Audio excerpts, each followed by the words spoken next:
Our story begins with Eita, your typical ugly loser, who's anti-love and hates girls too, because he's determined to ignore women and focus only on his studies, so he can escape his cringe-filled past. But despite his hatred of women and love, you already know that our boy is soon gonna find himself with a harem of cute girls who apparently can't resist his irresistible Chad Riz. But for now, Eita is completely anti-romance and wants nothing at all to do with love and girls, so the closest thing he'll ever have to a girlfriend is his right hand, despite having Chiwa, his cute childhood friend and neighbor, who's always energetically trying to drag Eita out of his study cave to inject some fun into his textbook-driven life, which seems impossible, as even on their walks to school, Eita's too busy studying his Sigma male grindset to even notice Chiwa's non-stop yapping. But when he arrives in class shortly after, Eita and his best friend Kaoru are surprised to find that Masuzu, the most popular girl in school, is now seated right next to him. And although all the other boys are incredibly envious of being so close to the mysterious school beauty, Eita really couldn't care less, as he refuses to let normie things like plot get in the way of securing his medical school scholarship. But while all the boys are jealous, Masuzu is simply surprised to find that, unlike the other apes in class, Eita seemingly has no interest in bagging the school's most unattainable girl, and his stone-cold indifference makes Masuzu more intrigued. So without warning, Masuzu suddenly clings to Eita and confesses her love for him in front of the entire class, immediately infuriating all the other boys, who at this point just want to turn Eita's potato-looking head into mashed potatoes. However, Eita's not buying Masuzu's confession, and after class, he immediately confronts her about this, forcing her to eventually reveal her true motives. And as it turns out, Masuzu's had enough of the endless stream of love confessions she gets every day, and since Eita is just as anti-love as she is, she wants him to become her fake boyfriend to scare off the seemingly endless stream of losers simping for her. Naturally, Eita wants nothing to do with this lunatic and immediately refuses, but unfortunately for him, Masuzu whips out Eita's death note, his secret journal filled with cheesy, overly emotional poetry and teenage angst that he threw away hoping no one would ever see the cringe past of when he used to believe in love. And upon seeing this, Eita's pulse skyrockets, his palms are sweaty, there's vomit on his sweater, mom's spaghetti, and faced with the threat of getting memed into oblivion if his notebook ever got out, Eita has no choice but to cave to Masuzu's blackmail and become her fake boyfriend from now on, despite both of them wanting nothing to do with love. But as the sun sets on their walk back home, Chiwa rushes towards Eita and Masuzu, blocking their path as she expresses her anger about Eita keeping his relationship with Masuzu a secret from her, even though she's his closest childhood friend. Masuzu intervenes, however, and calmly introduces herself to Chiwa, before suddenly surprising everyone by grabbing Eita's arm and suggesting they go on a date, leaving Chiwa completely dumbfounded as she watches the couple walk away together. The following day during lunch, Eita and his friend sit together and discuss their surprise over Eita suddenly getting a cute girlfriend somehow despite his anti-love beliefs. In response, Eita laments that constantly being the subject of gossip by others is an uncomfortable position to be in. Suddenly, Kaoru changes the topic and asks if Chiwa has come to school that day, but Eita is uncertain as Chiwa has grown distant ever since he started dating Masuzu, which prompts Kaoru to encourage Eita to resolve the awkwardness with Chiwa since she's like family to him. On the way home with his new hot girlfriend, Eita tries to share something with Masuzu, but she immediately shuts him down as she claims to already know what he's about to say, and simply asks Eita to bring Chiwa to her the next day, which just confuses Eita, while Masuzu gleefully advises him to look forward to it.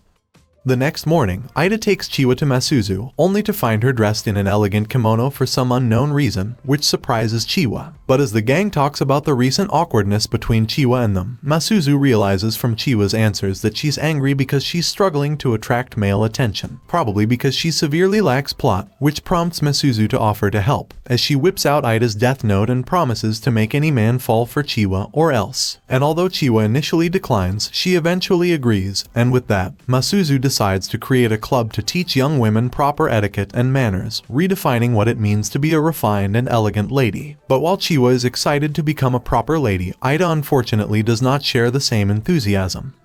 The next day, club activities officially begin, and Chiwa and Masuzu immediately get to work by setting a goal to get Chiwa to seduce Sakagami, a popular third-year basketball player that Chiwa has been crushing on for a while. and to achieve this, they plan to have Chiwa befriend Sakagami's brother and pretend to be a guitar player. Their plan doesn't go as intended though, since they fail to take into account that Chiwa doesn't know anything about using a guitar, and she just ends up embarrassing herself and running away without even taking the guitar out of its case. And after witnessing this absolute faceplant by Chiwa, Masuzu anticipates that Chiwa will leave the club, but to her surprise Chiwa returns calmly, enjoying tea without a trace of sadness. So the gang quickly brush off the embarrassing moment and try to think of new ways to seduce Sakagami. That's when Masuzu suggests that the best way to attract a man is by showing off your plot, and playfully teases Eita by briefly revealing her own plot, all while Chiwa is completely unaware of what's going on. But when they get back on topic, Eita reveals that Chiwa is simply too stubborn to leave the club until she fulfills her goal, as he recalls how, in middle school, Chiwa was expected to be the star of the kendo team but suffered an accident that severely affected her hip. And after extensive rehabilitation, she recovered to a point where it no longer hindered her daily life, but she could no longer participate in sports. Since then, she has lost sight of any of her previous goals, but she's now found something new to pour her heart into, determined not to give up until she becomes Sakagami's mommy. And upon hearing Eita recount this story, Masuzu finally understands why Eita and Chiwa are so close. And as soon as Chiwa leaves the room, Masuzu immediately throws herself onto Eita and reminds him not to forget that he belongs to her. The next day in the club room, Masuzu advises Chiwa to confess to Sakagami, as she's confident that her previous display of guitar mastery has made Sakagami at least aware of Chiwa's existence. But despite Chiwa being hesitant at first, she eventually agrees. Eita, on the other hand, is concerned that Masuzu has just been talking nonsense this entire time and misleading Chiwa, but he still decides to support Chiwa's decision in the end, probably because he doesn't want his name written in the death note.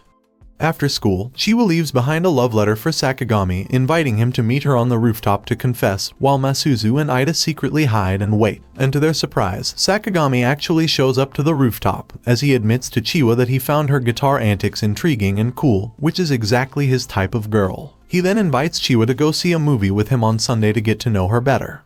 Afterwards, on the walk back home, Masuzu just can't stop smiling, pleased that their plan has worked out so perfectly, as she declares this their club's first victory, which she teasingly claims it was all thanks to Eita's love journal. However, Chiwa suddenly expresses that she honestly believes the person who wrote Masuzu's love journal sounds wonderful, as she thinks it's amazing that he believes all those things without feeling embarrassed, not realizing that the true owner of the journal is Eita, who is actually incredibly embarrassed by it. Later that night at dinner time, Eita prepares a whole feast to celebrate Chiwa accomplishing her goal. But upon seeing how comfortable and pleased Eita is about her going on a date with another man, Chiwa suddenly starts to feel a bit down. And when Eita acts like a typical oblivious MC and questions why she's sad when she's worked so hard for this, Chiwa suddenly bursts into tears and shouts that she wishes she had never met him at all. And with tears flowing from her eyes, she rushes out of his house without giving Eita the chance to grasp what just happened, as his massive lack of brain cells leaves him completely oblivious to the fact that Chiwa is actually in love with him. In a flashback from when Chiwa returned from the hospital after her accident, she rushed to Eita's house to visit him and check on him, despite having not entirely recovered yet. But she was worried about Eita's well-being since his parents had recently divorced and abandoned him to pursue other relationships. And while eating dinner together later that same day, they discussed their new goals for when they entered high school. But while Chiwa still didn't know what she wanted to do now that she couldn't do kendo anymore, Eita revealed that he plans to study hard and earn good grades to get into a top medical school, so he can become a doctor and properly treat Chiwa's injury. And upon hearing this, Chiwa immediately bursts into tears, as she never imagined that Eita would ever do something like that for her. The following Sunday, Chiwa arrives earlier than Sakagami at the date's location, while Eita and Masuzu are merely supposed to watch from afar. But Masuzu uses a woman's forbidden technique, her plot, to try and turn this into a real date for them too. But when Sakagami finally shows up, for some reason, Eita feels that something is off about Chiwa's date with him. And not long after arriving, Sakagami admits that he was late because he's on a date with another woman, and reveals that he only invited Chiwa out on a date to prank her, as he would never actually be interested in a girl like her. Meanwhile, Eita watches horrified at what is happening to his precious friend, as Sakagami and his friends mock and humiliate Chiwa without the slightest sense of guilt. Emotional damage! And although Eita rushes in like a knight in shining armor, for some reason he immediately begins acting like he's some super powerful hero in a video game, and even tries to cast an ability without realizing that this isn't that kind of anime, and he's immediately beaten to a pulp. Huh? However, upon seeing Ida's undeniable bravery, Chiwa grabs a nearby stick and puts her kendo training to good use as she attacks Sakagami and his friends one after the other, striking them until they can't get back up. But in the end, Chiwa actually defeats them with confusion as she apologizes to Sakagami for misleading him and confesses that she never actually liked him and just agreed to go on a date to get back at Ida for being so oblivious, all while Ida lays defeated on the ground, with still no idea that Chiwa is in love with him. Meanwhile, Masuzu heads home without her fake boyfriend, while another girl secretly watches Chiwa care for a bruised and beaten Ida. The next day at school, Ida is shocked to find that Masuzu hasn't gone to school at all today, so after school he plans to visit his fake girlfriend at her home, but is instead unexpectedly approached by her on the street. And as the two walk back home together, Ida thanks Masuzu for secretly tossing Chiwa the stick the previous day so she could save him, and in response, Masuzu admits that she admires Ida for sincerely wanting to selflessly help others, and then immediately smooches him before he has a chance to respond. And just as Ida is confused with seeing this more gentle and loving side of Masuzu, she then orders him to drink sewage water as punishment for soiling her lips. The next day, however, Ida is minding his own business when Masuzu and Chiwa both suddenly show up at his house, ready to compete for his attention like it's some kind of Olympic sport. A few days later at school, Ida stumbles upon an anonymous love letter in his shoe locker where the author gushes about their admiration for Ida and expresses a desire to rekindle some mysterious past connection with him. But Ida has no idea what his admirer is yapping about. So, naturally, Ida turns to his pal Kaoru for help, who immediately jumps to the conclusion that Chiwa is behind the letter.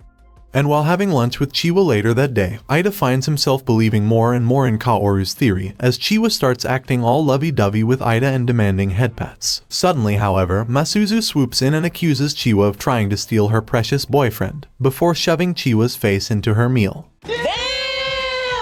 Surprisingly, however, Chiwa forgives her for this, and the gang return to their usual club activities. And for today, Masuzu proposes that they create a theme song in order to attract new members, using Ida's love journal as inspiration for the lyrics, which absolutely horrifies Ida. At the end of school, when Ida checks his shoe locker again, he's shocked to find another love letter from his secret admirer, with this one being even more insistent on them having a deep undying connection.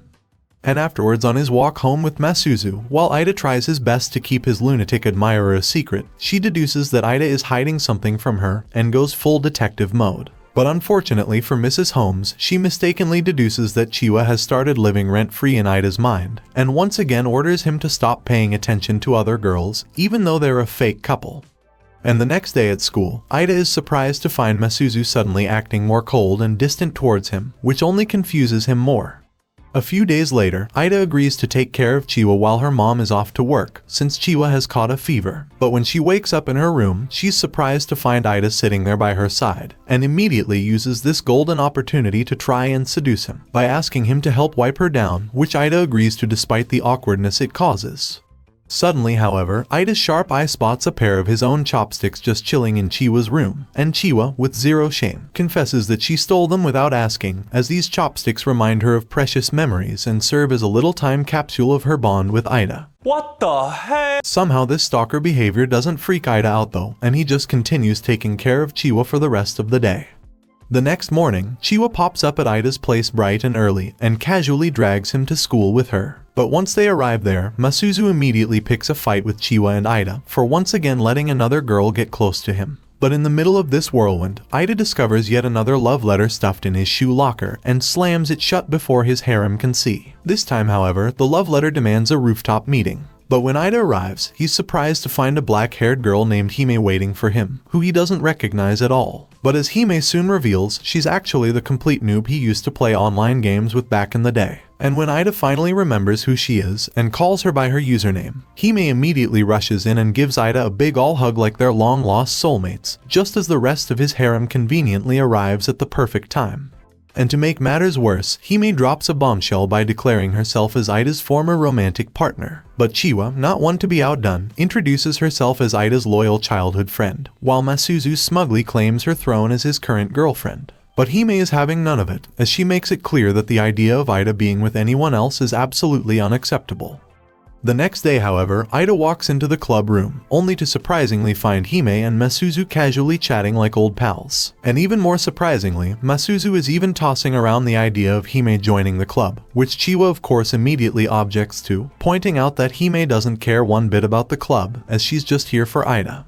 However, Masuzu whips out Eita's love journal and recounts a tale of grandiose love which leaves both girls in awe, and convinces Chiwa to put aside her differences and let Hime join the club, while Eita is completely crushed by this overwhelmingly humiliating story.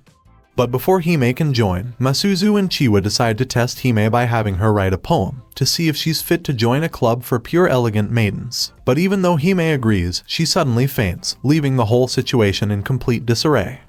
That weekend, the club is tasked with cleaning the school as punishment for teasing a student and inadvertently causing them to faint. But just when things couldn't get any worse, a sleek black car pulls up, and out steps Mana, Masuzu's younger sister.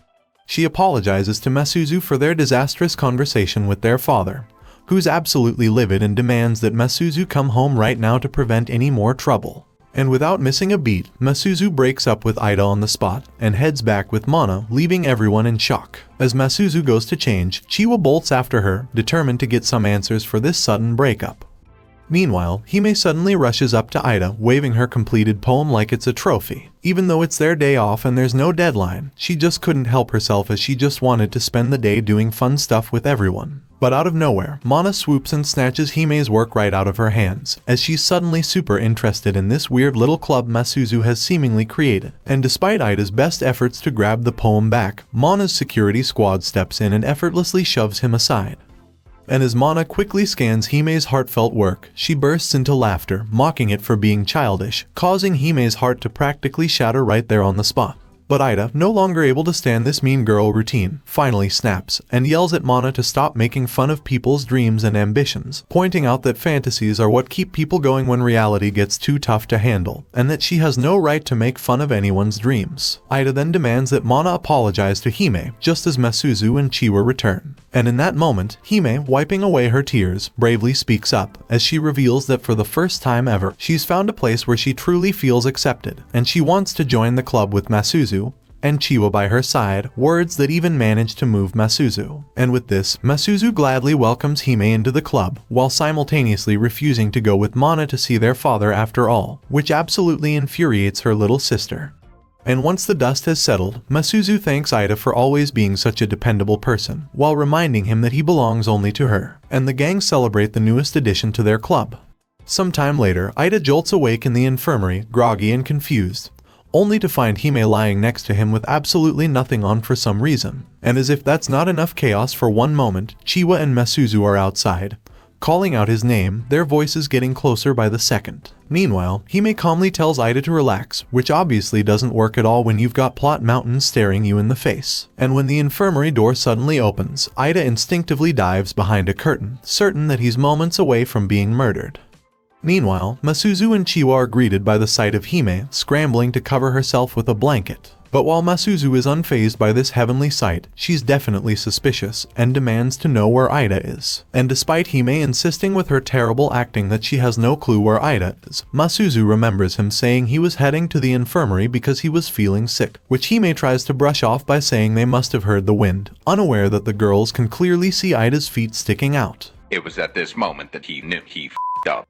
But before Masuzu can pull the curtain and reveal Eita, Fuyumi, a strict member of the disciplinary committee, arrives to put an end to their shenanigans and demands that Masuzu disband her club, all while Eita is still awkwardly hiding behind the curtain. But Masuzu flat out refuses, while Chiwa antagonizes Fuyumi by suggesting that she wants to disband the club simply because she's jealous of them, since she's incapable of finding a boyfriend. But in response, Fuyumi shouts that she actually does have a boyfriend, and stutters nervously as she claims that he's an older guy who goes to a different school. But Masuzu and Chiwa know she's lying, especially when it's obvious that she's struggling to come up with a name for her boyfriend, and the girls leave completely unimpressed. But despite this, the following day the disciplinary committee still temporarily shuts down their club. When summer vacation then arrives, Eita, like a typical nerd, signs up for cram school. But as fate would have it, he gets placed in the same class Fuyumi, the soon-to-be new addition to his growing harem. And naturally, being paired up with this idiot makes her rather happy, as she awkwardly tries to approach him while pretending like she's not interested in him, turning all her attempts at flirting into complete failures.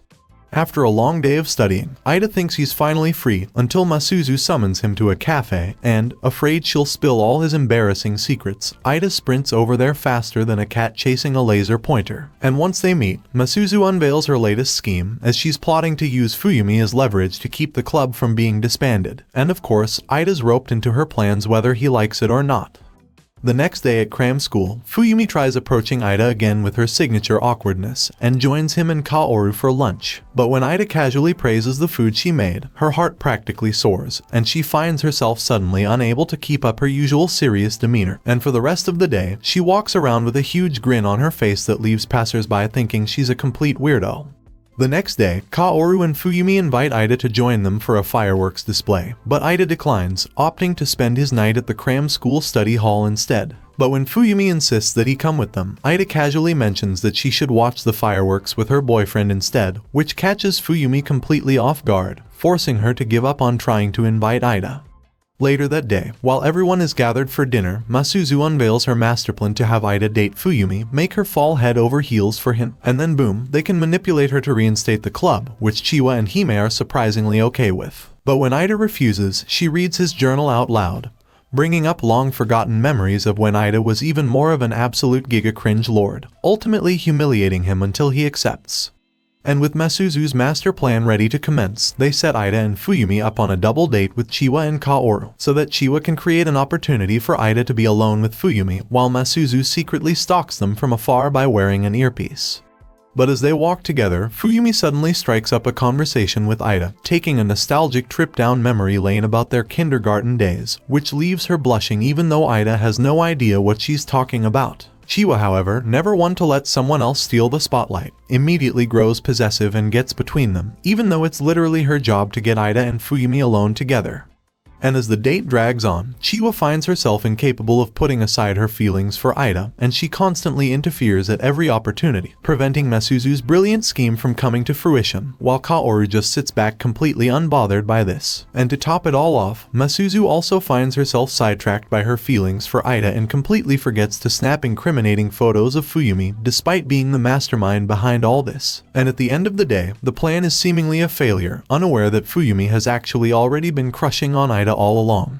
A few days later in the classroom, Eita is minding his own business when he spots a mysterious notebook. But just as he's about to dive into its secrets, Fuyumi materializes out of nowhere and snatches it out of his hands, knocking over Eita's entire bag in the process. But neither of them realize that in a panic, Fuyumi had accidentally grabbed Eita's bag, leaving behind her own bag filled with her embarrassing cringe-worthy written works that she'd rather die than have Eita see. Realizing her colossal mistake, she races back to the classroom, only to find Eita already deep in her notebook, reading through her wild delusional poems. And, overwhelmed with embarrassment, Fuyumi immediately begins chasing Eita around the school, until they both eventually trip. But Fuyumi is so busy sobbing that she doesn't even realize that she's sitting right on top of Eita, as she's absolutely devastated that Eita's seen her notebook filled with all her wild fantasies.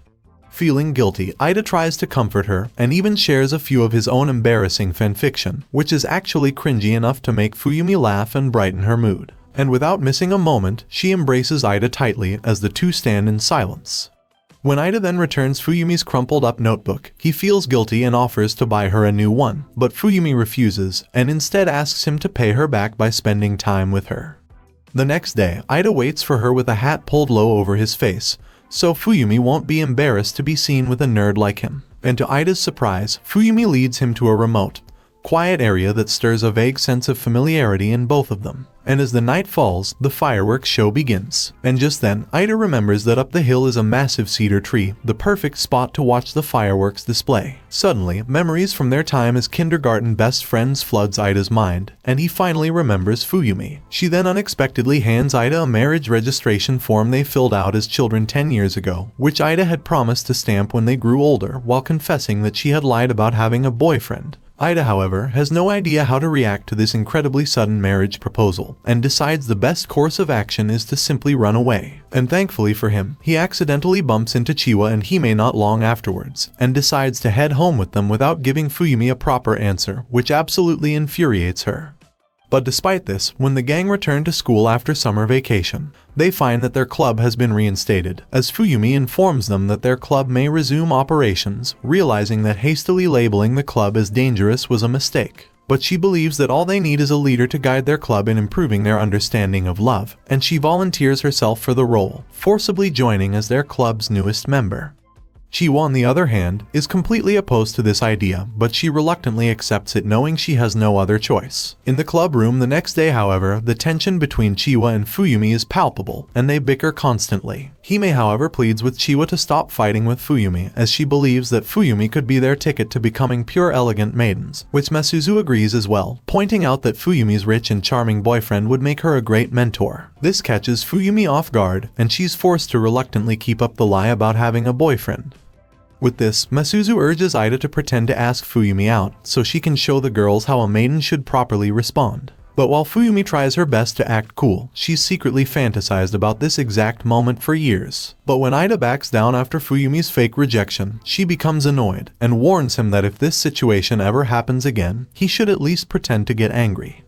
And upon sensing the escalating awkwardness, Masuzu grabs Eita's notebook and demands that he use one of his 100% pure awesomeness pickup lines, which completely humiliates him as usual, but Eita reluctantly agrees under Masuzu's threatening gaze. And despite being a loser, Eita completely rizzes up Fuyumi, who is so entertained by his odd behavior and quirky pickup lines that she can't resist anymore and throws herself at him, even going so far as to claim that they're already a couple with plans to marry after they graduate. Naturally, the rest of the club reacts with disapproval, and Eita urges Fuyumi to relax and act more reasonably.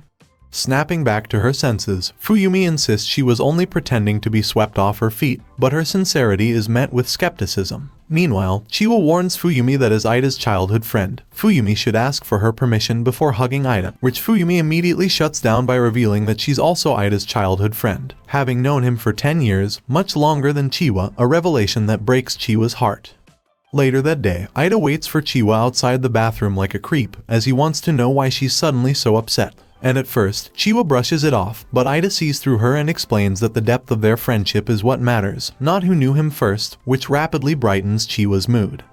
The next day, while on a date with Masuzu, Eita asks her for permission to accompany Chiwa to shop for swimsuits. And to his surprise, Masuzu agrees, as she acknowledges that Eita's childhood friends hold a special place in his life that she can't compete with.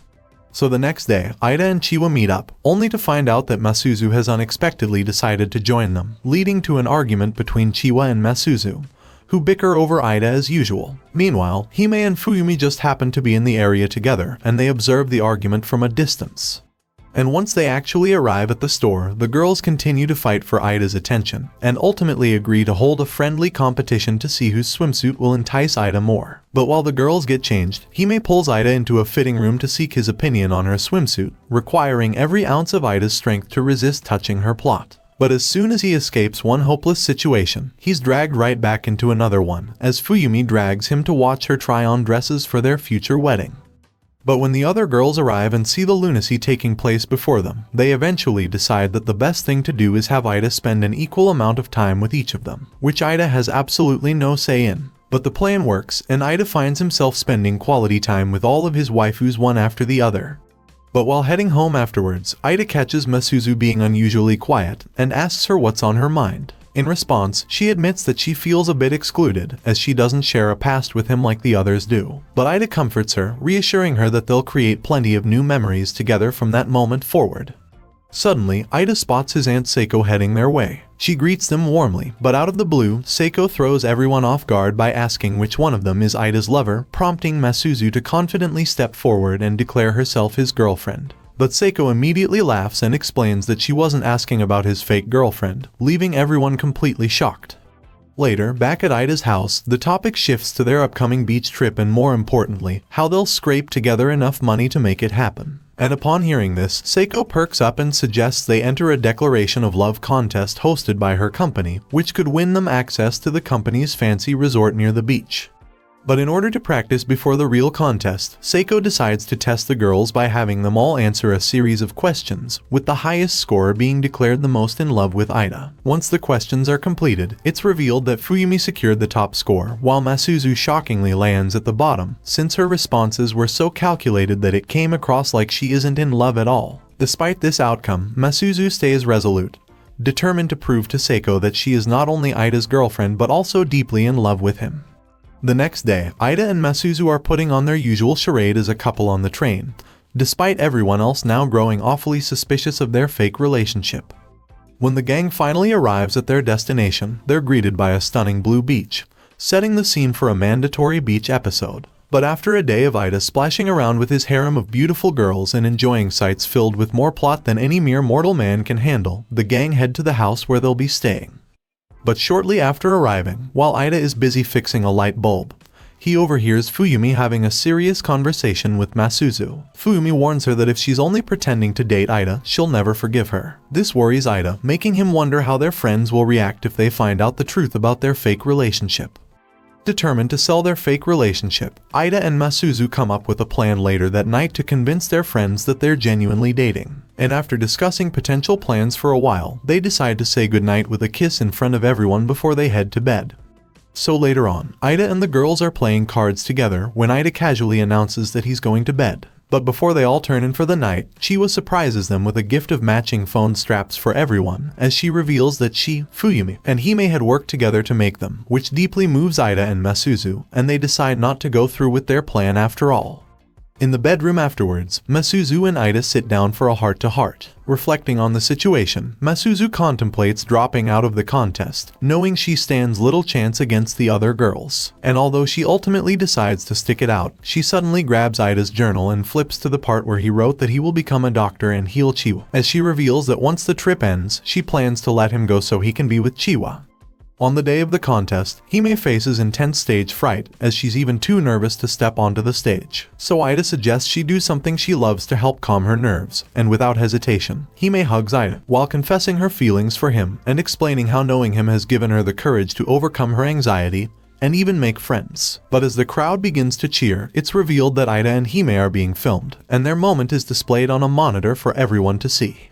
And later that afternoon, Masuzu participates in the love contest as well, intending to use this moment to end her fake relationship with Ida once and for all, as she feels bad for having deceived her friends this entire time. But when Ida realizes what she's about to do, he rushes to stop her, and thankfully arrives just in time, stepping onto the stage right as she's about to spill the truth. And in that moment, Ida confesses his feelings, boldly declaring that he loves Masuzu, and that no one else could ever be her match. And this heartfelt confession seemingly brings an end to the charade, transforming their relationship from fake to real. The next morning, Ida wakes up to find Masuzu sitting on top of him, acting unusually affectionate and overly clingy. But before he can process what's happening, Seiko invites him out for a walk, where they discuss his complicated harem situation. And Seiko bluntly advises Ida to either make everyone accept his relationship with Masuzu, or make them hate him, in order to spare the girls any more heartache. Taking this to heart, Ida decides to give it a shot by first talking to Hime, but that plan quickly falls flat as Hime loves him so much that she misinterprets his every word in the best possible light, and even ends up hugging him as she fantasizes about their future together.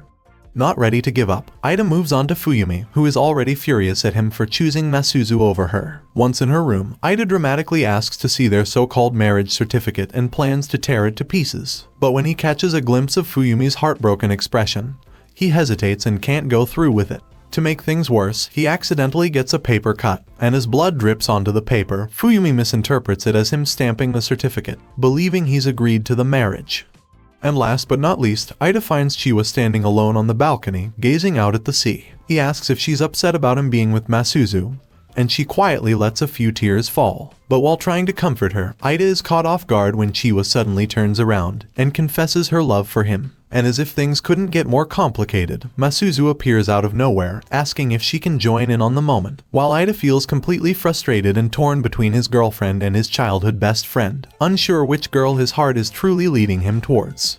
Thanks for watching today's anime recap. Make sure to check out my other videos or the Riz Demons will find you.